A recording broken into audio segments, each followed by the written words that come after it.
Charles Barkley, Jared Vanderbilt, Cam Reddish at Bronny James, yan ang ating pag-uusapan. Final seconds. Bryant for the win. Bang! Charles Barkley, mga idol, minaliit ang Lakers at pinapalabas nga nito na swerte lang daw sila sa nakaraang playoffs. Sabi nga dito ni Barkley, mga idol, ay napakaswerte nga daw talaga ng Lakers at nagkaroon sila ng magandang playoff run. Na kung hindi nga lang daw dahil sa katulad ni Anthony Davis na isang MVP candidate, ay hindi raw makakalapit ang Lakers para manalo ng championship.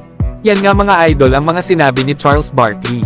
Pinapalabas niya dito mga idol na si Anthony Davis ang dahilan kung bakit nakarating ang Lakers ng Western Conference Finals. Na kung wala marahil si Davis para kay Barkley ay malabo matalo ng Lakers ang Memphis Grizzlies at Golden State Warriors. Alam naman natin mga idol na halos lahat naman ng players ng Lakers ay nag-step up sa bawat series na kanilang nakaharap. Kaya hindi rin masasabi na itong si Davis lang ang pinakarason kung bakit kamuntikan ng makarating ng NBA Finals ang Lakers. Na tinalo nga sila ng Denver Nuggets sa isang impressive na pagkapanalo at na-sweep nga nila ang kupunan ni LeBron sa Western Conference Finals. Na hindi rin naman maitatanggi mga idol na isa rin talaga si Anthony Davis sa best player ng Lakers. Lalo at nag-average nga ito sa postseason ng 22 points, 14 rebounds, 2 assists, 1 blocks at 3 steals per game. Pero kayo mga idol, ano ang masasabi nyo sa mga sinabing ito ni Charles Barkley? Sa ibang balita naman mga idol, Cam Reddish at Jared Vanderbilt nakita naman na magkasamang naglalaro sa isang pick-up game. Na makikita nga sa naging laro nila na nagdadala na ng bola itong si Jared Vanderbilt.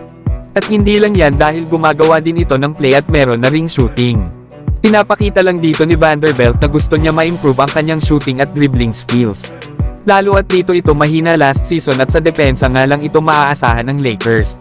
Habang itong si Cam Reddish ay ipinapakita naman ang kanyang shooting. Na inaasahan nga din ng Los Angeles Lakers na isa si Reddish sa aasahan ng kanilang kupunan pagdating sa kanilang opensa next season.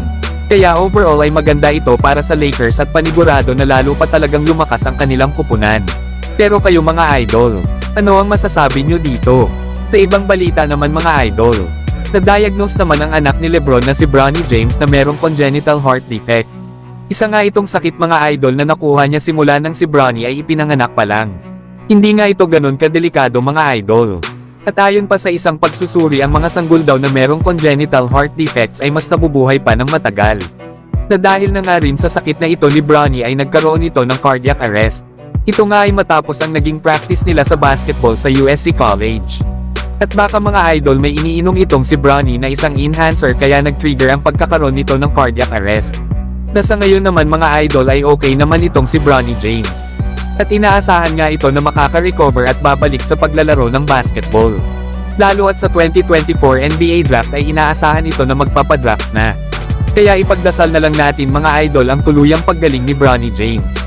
So hanggang dito na lang tayo mga idol. At huwag nyo naman kalimutan mag-subscribe bilang pagsuporta.